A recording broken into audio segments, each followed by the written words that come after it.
Ayan. Magluluto ako ng kanin na brown. Ayan. Gisa muna ako ng sibuyas hanggang sa mag-brown siya. Ayan o. Sibuyas. Ayan. Hanggang sa mag-brown siya. Tapos,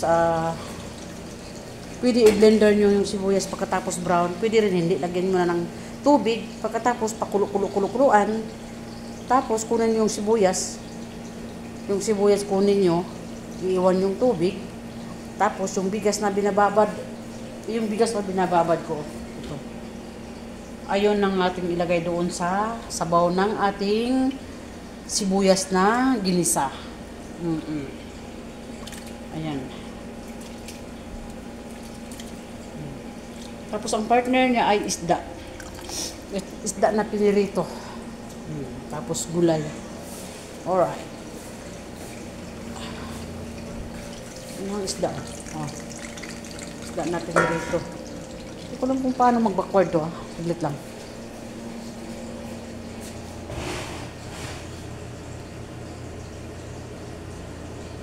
Hindi talaga ako marunong paano mag-backward.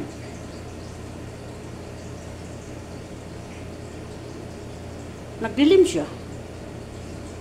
Ano to? Ano to? Ay, wala. Ano yan? Ay, nako.